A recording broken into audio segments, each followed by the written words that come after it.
Huwag kayong mag-alala. Oo, maghintay lang tayo because there is a system and the system is working. Reaction please. Ang reaksyon ko po dyan totoo naman parang bumibilis ang mga investigasyon kaugnay ng mga Duterte at mga kaalyado nila. Pero may nakikita tayong pagbagal o tila pagtatakip sa posibleng koneksyon ng dinastiyang Marcos sa mga isyong ito. So kaya sa ombudsman at sa iba pang nasa gobyerno, para po mapaniwala nyo ang taong bayan na totoo yung sinasabi nyo na huwag mag-alala at kumikilos na kayo ng mabilis, ay di totohanin ninyo. Dapat wala kayong santuhin.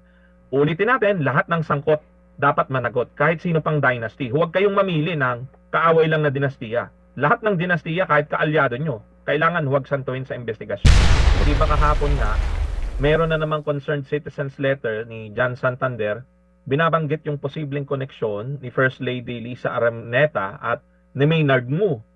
Pero apparently, pag kinalkal pa natin yung laman ng letter at na-confirm natin, meron na palang 2020 media report ang bilyonaryo, no, isang news page, na nagkaroon ng fundraising for Bongbong Marcos, 5 million pesos per plate sa isang establishment na pag-aari ni Maynard Ngu.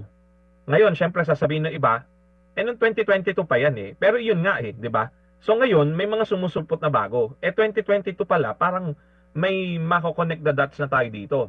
And take note na hindi ito ang unang beses na may mga ganitong alegasyon sa mga campaign donors or fundraising for President Marcos, no? 'Di ba mas nauna na yung report ng Philippine Center for Investigative Journalism na si President Bongbong Marcos at si Vice President Duterte ay pareho palang tumanggap ng campaign donations from contractors. So sa salabit na ito, sabit yata sila. So ang patanong 'yon, no? Sabit yata sila. So kaya dapat imbestigahan ng ICI, no? At sa tingin natin dito nagkukulang yung ICI at nagmumukha silang panakipbutas or cover up, no? Parang pinagtatakpan nila yung mga nasa poder kasi paulit-ulit na lang na postponement. Bakit hindi nila sa ospital o sa clinic puntahan at hingan ng testimonya si Yusek Bernardo? Kasi parang ang tagal na ng mga postponement, no? So parang hindi na pwedeng ganyan. Magmumukhang cover up. Lalo na hindi naka-live stream ang mga hearings. So yun ang unang kailangan gawin ng ICI, i-live stream nila kasi otherwise nagmumukhang moro-moro, hindi natin alam ang nangyayari at talagang maaakusahan sila ng mga mamamayan na baka ito ay whitewash o cover up para mapagtakpan ang mga nasa poder. So iyan ang reaksyon natin at nakakagalit ito kasi pera ng taong bayan ang ginagamit ng ICI sa kanilang operasyon for sure, di ba? Ang nag-create na ng gobyerno dahil sa galit ng taong bayan. So para saan pa na nandyan sila kung hindi nila magagawa yung kanilang tungkulin na mabilis na imbestigahan ito at imbestigahan lahat, no? So kung hindi natin makukuha ang buong katotohanan na aabot sa lahat ng nasa poder, ay baka mas maganda pang mag-pack up na ang ICI at wag nang sayangin ng pera ng bayan, no? Kung hindi nila magagawa yung tungkulin nila. So yan ang ating reaction dyan. Oo, salamat po Professor. Pero again, uulitin natin, lahat naman talaga ito ng mga nabanggit na ito are all just allegations as of now. Pero naiintindihan namin where you're coming from. Kasi nga, para sa inyo, key witness ito. Pero uncooperative, pero para po sa inyo, base dun sa mga narinig ko, para bang tama, hinahayaan ng ICI na mangyari ito? At hindi mo lang nabanggit doon din sa mga balita sinasabi, pangatlong beses na nga po ito na hindi niya pagdalo dahil may sakit pa rin daw, pero yung med certificate to follow. Paano kaya yung ganun? Yan ang nakakagalit, no? Gagaya ng nabanggit natin, 'di ba, kahit sa mga ordinaryong manggagawa, kapag ikaw ay absent, hihingan ka ng certification na bakit ka umabsent, 'di ba? So dito dapat mas mahigpit kasi pera ng bayan na nakataya dito at saka paulit-ulit na 'Di ba, parang may duda na tuloy ang taong bayan. Ano ba? May niluluto ba sila or kinakausap pa si Yusek Bernardo para piliin lang ang mga tao na ididiin niya? So ayaw nating mangyari yun at habang tumatagal ito, lalong lumiliit ang tsansa na malalaman natin ang totoo kasi ganun yan habang tumatagal, baka ang mangyari niyan, kumbaga scripted na yung sasabihin ni Yusek Bernardo. Lalo pa at hindi nga naka-live stream, no? So sabi nga kanina naman nung Ted, bulag ang taong bayan sa nangyayari sa ICI. Tapos I think last week or 2 weeks ago ba, last week yata, no? I think someone from the US Embassy visited ICI. Aba, nauna pa yung embahador ng US na malaman kung ano nangyayari sa ICI kaysa sa atin, no? So delikado ito. Baka mamaya may interference na rin ng mga dayuhan. Pero sa atin ang basic issue talaga mukhang hindi nagagampanan ng ICI yung kanilang sinasabi na tungkulin nila na mabilis na imbestigahan ito. Kaya mukhang sa taong bayan din nakasalalay ang patuloy na protesta at pangangalampag. Kaya babanggitin ko na rin, tuloy po ang mga plano natin na magkaroon ng malaking kilos protesta ulit sa November 30, araw ni Bonifacio.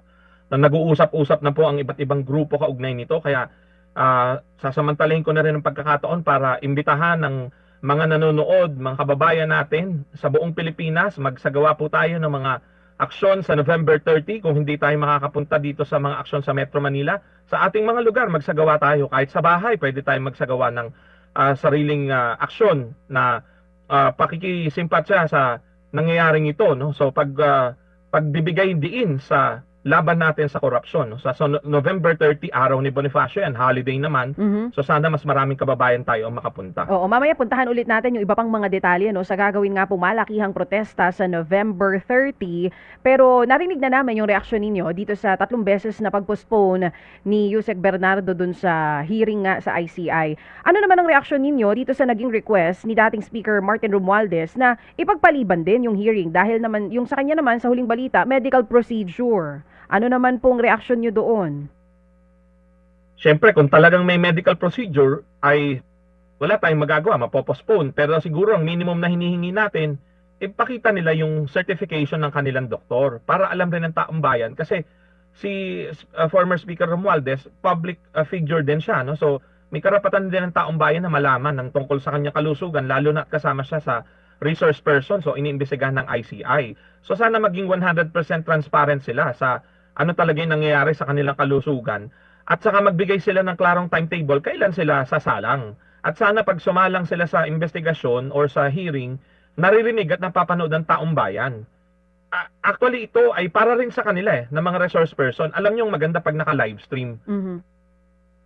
Kung sila ay babagabagi ng kanilang konsensya dahil naka-livestream, alam nila na safely pwede nilang sabihin ang lahat ng gusto nilang sabihin.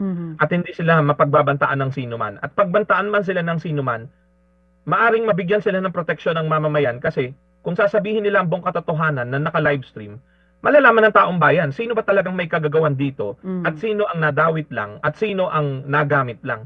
So yun ang panawagan natin eh. Kaya dapat dito sa mga resource persons, sana ay bagabagin kayo ng inyong konsensya at tungkulin sa taong bayan. Of course, may mga magsasabi maraming politiko wala konsensya, pero sa tingin ko bahagi rin ng kulturang Pilipino na eventually pag nakita mo na ito ay pagtitimbang na ng alin ang mas mabigat, ang kapakanan ng bayan o ang sariling kapakanan mo o kapakanan ng iyong pamilya, eventually marirealize mo, ikaw ay bahagi lang ng bansang Pilipinas, ang dapat mong unahin ang kapakanan ng bayan. Di ba sabi nga ni General Luna, bayan o sarili, mamili ka. Sana piliin nila ang kapakanan ng bayan.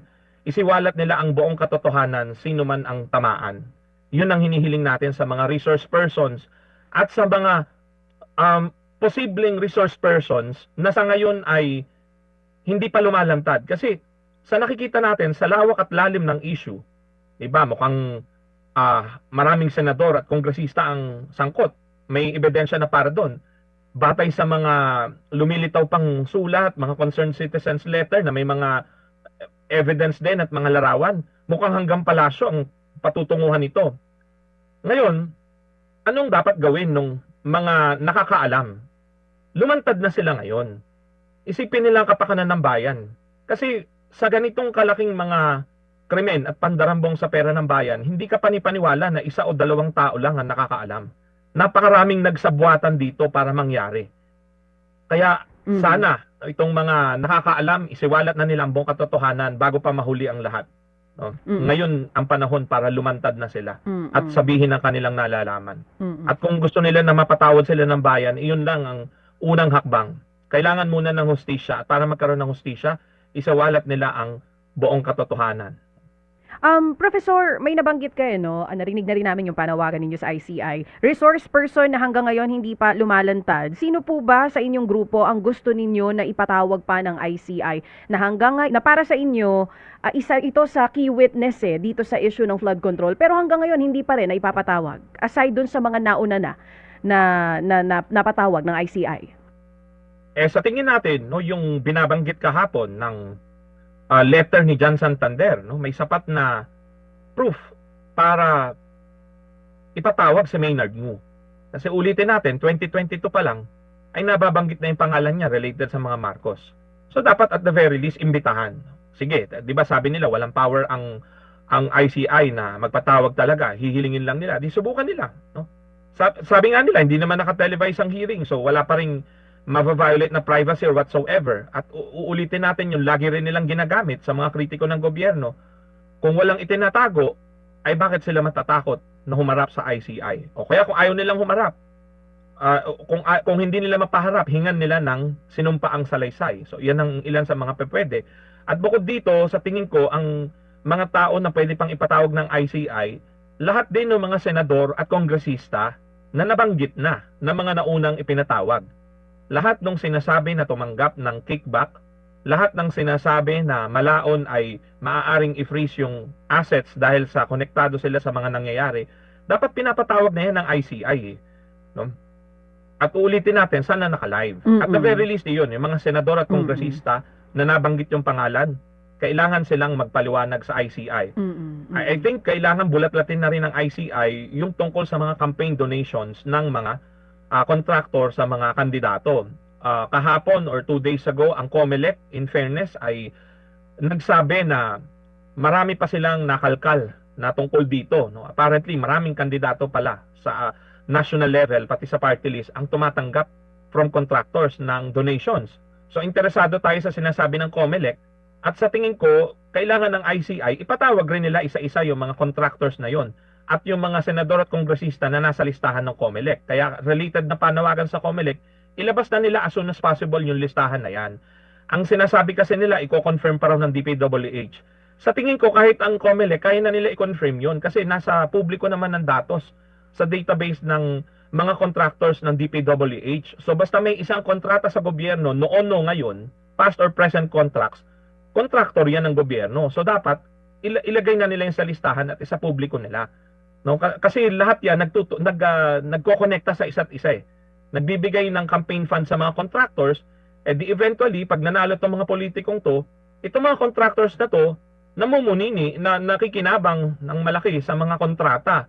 May mga initial reports na nga dyan ng Philippine Center for Investigative Journalism, di ba? Yung ginagawa ng PCIJ, dapat ang gumagawa nga niyan Ombudsman, COMELEC, at ngayon ICI, no? So buti pa yung media ay nagagampanan tungkulin. Itong ating mga ahensya, tila nagkukulang sa kanilang ginagawa. At ang nakakalungkot lang dito ay kung deliberate yung pagkukulang. Kasi ulitin ko, hanggat hindi naka-livestream ang hearings, hanggat mabagal ang mga patawag at laging napopostpone yung pagpapatawag sa key persons, ay magiging valid ang puna ng ating mga kababayan na parang cover up o whitewash ito. At kaya lang ginawa ay para makontrol yung script, no? At ayaw natin mangyari yan. Kasi pag kinontrol yung script, edi kaunti lang ang mapapanagot, hindi mapapanagot ang mga mastermind. Ang panawagan natin, lahat ng sangkot dapat managot. Kahit sino pa yan, kahit nasa palasyo, kahit nasa Senado, nasa Kongreso, at saan mang lupalop ng gobyerno. Prof, ang panawagan niyo po sa ICI gawing isa publiko yung hearings, live streaming. Ngayon, nakatigil yung Senate Blue Ribbon hearings natin, pero may balita nga na uupo ulit bilang chairman si Senator Ping Lacson. Ano po naman ang panawagan ninyo sa mga susunod na hearing na gagawin ng Senate Blue Ribbon? Yung sa Senate Blue Ribbon, maganda yan kung magre-resume at sa nakita naman natin, no, parang naka-televise naman yung majority ng hearings nila. Sana ituloy nila ang pagla-livestream para alam ng taong bayan na nangyayari. Pero sana tiyakin ng Senado na wala silang sasantuhin. No? Kasi yun ang mahirap eh. Baka dahil sa alam nila na anytime pwede silang patalsikin ng kanilang kapwa senador, ang takot natin dito baka may santuhin sila baka limitahan lang nila yung investigasyon, ang iimbestigahan lang yung kalaban ng majority sa Senado.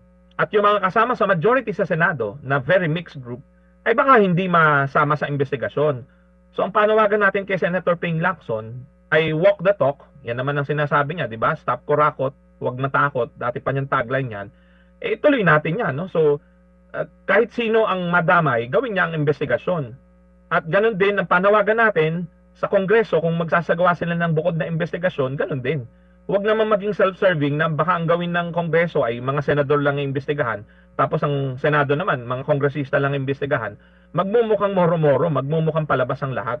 Huwag nating sayangin ang pera ng taong bayan sa ganyang mga hearing na walang patutunguhan. Para may patunguhan yan, lahat ng sangkot dapat managot. Mhm. Kaya magsimula tayo sa mga nabulgar na may senador, may kongresista raw na sangkot. So yan ang isa-isahin, yan ang idetalye. At bilisan sana nila. At sana dumulo ito sa mabilis na pagsasampa ng kaso at pagpapakulong agad sa mga mandarambong. Kasi yun ang malaking problema natin sa Pilipinas mula noon hanggang ngayon. Ang nakukulong lang yung mga meron, yung mga operator, pero yung talagang mastermind, laging nakakawala. Napakaraming beses nang nangyari yan. At sa tingin ko, yun lang yung bago ngayon eh. Talagang galit na galit ng taong bayan na kahit anong gawing pagtatakip ng mga nasa poder, tuloy-tuloy ang mga protesta, halos araw-araw may protesta. At eto nga, naghahanda na sa mas malalaki pang protesta. At hindi na lang typical na rally ang pinag-uusapan. No? May mga kababayan tayong naghahamon na ng baka mayroon daw paraan na huwag magbayad ng buwis. I think si Sir Teddy Casino. actress Gina Alahar, no? Mm. Parang few days ago, nabanggit niya yun eh. Meron bang way na huwag magbayad ng buwis hanggat hindi nangyayari, hindi na tatapos ang korupsyon, sabi niya. Oo, Ganun ang marami na sentiment ng nag-post taong about bayan. that. Yeah, oo.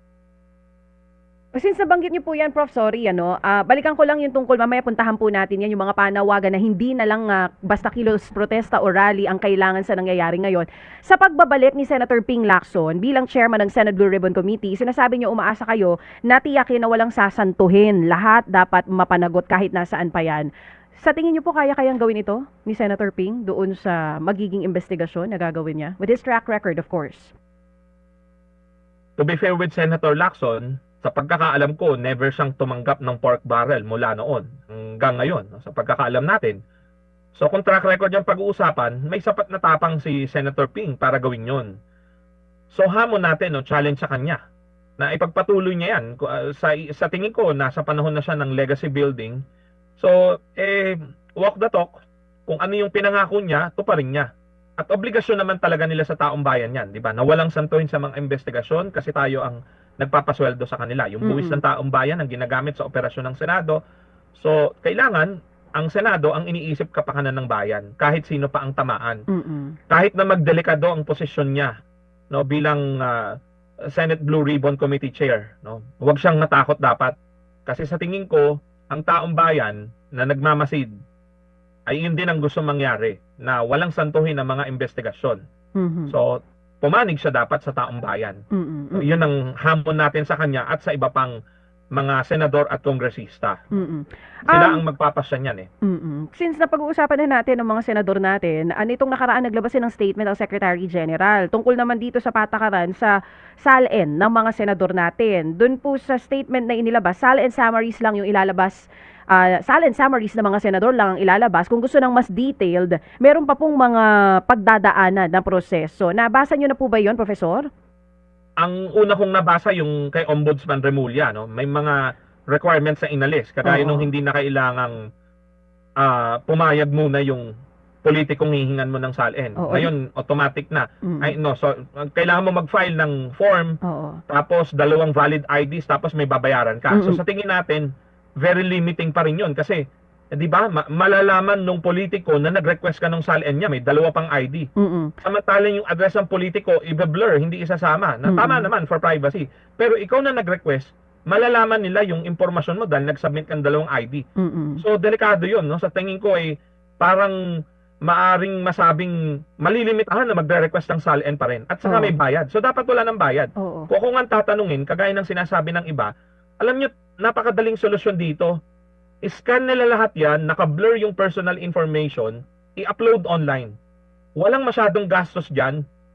Tapos ang problema, bahala na ang taong bayan at ang media na mag-check kung tama ang sinasabi nila sa SALN at kung may itinatago sila sa SALN na alam ng kanilang mga kapitbahay. No? So may mga ganong instances kasi na maliit lang yung dineklara sa SALN pero alam ng mga kapitbahay kung saan-saang subdivision. May bahay yan dito eh. May 10 kotse yan dito eh. Wala sa SALN. So pwedeng kasuhan yan.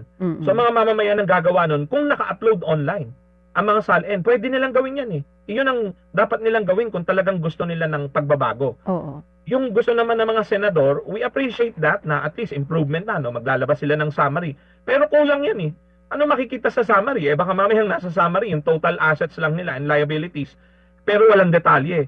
Saka bakit kailangan may proseso pa? Kung seryoso sila na transparency ang habol nila, gawin nila yung ginawa ng Makabayan Block, ng Akbayan, ng Kamanggagawa Party List. Yung mga nasa minority, nakakatuwa kasi sila pa yung nagkusa na eto na ang salin namin, buong detalye. Syempre naka-blur lang yung address, etc. So dapat ganun ang gawin ng mga senador. Yun yung minimum na hinihingi natin sa kanila. Kasi marami sa kanila na akusahan na di ba? So may duda na sila, may duda ang taong bayan sa kanila ngayon. Kaya wag nila tayong bigyan ng summary, ang bigyan nila buo kasi nagawa na yun ng mga kongresista sa minority. Sila nga nasa poder, dapat silang role model. Gawin nila dapat yung ginawa ng mga nasa minority. Kung hindi, ay lalong magkakaroon ng duda. Baka may itinatago ang mga ito, kaya ayaw nila ipakita ang buo. Yung sa mga senador, banggitin ko lang kasi yung binabanggit niyo po kanina yung sa ombudsman, yung sa senador, kailangan notarized request na i-approve ng senador bago sila mabigyan ng kopya ng salin. So medyo mas mahirap actually makakuha ng detailed na salin sa Senado. Pero puntahan po natin ito since sa pag-uusapan natin kanina yung tungkol sa November 30 protest, may panawagan po dito si Teddy Casino. Sinasabi niya medyo matindi yung kanyang panawagan. Ang sabi niya po dito, i-hostage na ang gobyerno sa pamamagitan ng mga paralyzing protest. What are your thoughts on this? Pati yung kanina nabanggit niyo po, panawagan ng ilang mga artista, social media influencers, hanggat wala kayo nakukulong dyan, wag muna kami magbayad ng tax. Sa tamang oras at panahon, na mukhang papunta na tayo dyan. Kasi binibigyan na natin ng chance ang gobyerno, di ba? Naka-isang buwan na mula nung mga dambuhalang kilos protesta sa Luneta at EDSA at Mendiola noong September 21. Naka-isang buwan na kahapon. Halos wala pa rin galawan. Sa mga bare minimum na hinihingi natin, wala pa silang naibibigay, di ba? So baka panahon na nga na mag-level up ang ating mga pag-uusapan at gagawing aksyon.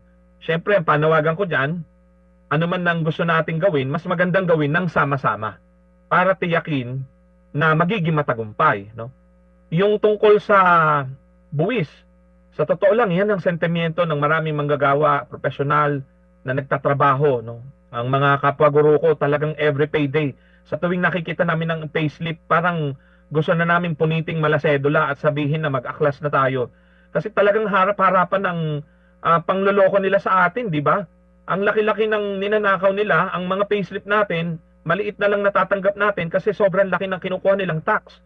Matagal na po akong tax reform advocate kasi batay sa aking mga research noon pa, no, ay ang Pilipinas ang isa sa may pinakamalaking individual income tax rate sa Southeast Asia, no? Overtaxed tayo pati sa value added tax, no? Overtaxed tayo. Kung ikukumpara natin yung kinikita ng typical na Singaporean at typical na Pilipino, sa Singapore mas maliit pa yung tax sa kanila kaysa sa atin. Alam naman natin na mas matinutino yung system nila, no? I mean, walang korupsyon. Sa atin may korupsyon. Ninanakaw lang yung pondo. Kaya sa tingin ko valid ang mga panawagan ng mga kababayan natin na i-consider na yung mga hakbang na may posible bang paraan na sabihin natin na pagkaisa tayong i-delay ang pagbabayad ng buwis hanggang sa masolusyonan itong mga nangyayaring ito. Wala naman tayong intensyon na hindi magbayad Ang gusto natin, i-delay, hindi mo na ibibigay sa kanila hanggat hindi nila inaaksyonan ang korupsyon. Hanggat hindi nila nilulutas itong napakalaking alingasaw problema ng korupsyon, no? So, sang-ayon tayo na dapat nang ikonsidera ng taong bayan ang lahat ng opsyon. Kasi hindi gumagalaw ang mga otoridad So, ika nga ay baka umaray sila kapag ang usapin na ay usapin ng pera, no? Yan ang mga nababanggit. Siyempre, kasama dyan, hindi lang naman yan ang naiisip natin, no? May ang mga guro magsi-sit down strike na, ang mga manggagawa, I think weeks ago nasimula na mga lunch break protest. Mas maraming ganyan ang aasahan natin sa susunod na mga linggo hanggang November 30 at lagpas pa. Mga noise barrage sa mga komunidad, tarpaulin hanging sa mga bahay natin, walkout sa mga estudyante, tuloy-tuloy pa rin. Sa tingin ko, ang panawagan natin sa taong bayan dyan ay simple, gawin natin yung sa tingin natin ay makakatulong parang ating panawagan ay mas lumawak at mas mapakinggan ng otoridad. Okay. Mas maganda kung may kasama tayo doon sa ating pinaplano at ginagawa. At kami, ang grupo namin ng Taong Bayan Ayaw sa Magnanakaw Tabusado Network Alliance o tama na, at ang Kilusang Bayan kontra Kurakot na nabuo doon sa Bahasa Luneta protest noong September 21, no, yung mga initiators noon, ay willing na willing po kami makipag-usap sa mas marami pang grupo at individual para sa mga bagay na ito. No, at susuportahan natin at magiging kabalika tayo sa lahat ng inisyatiba ng ating mga kababayan na ang gustong mangyari ay maobliga ang gobyerno na aksyonan ang korupsyon, wakasan ang korupsyon. At syempre, pang long term, wakasan din ang paghahari ng mga korap na dinastiya.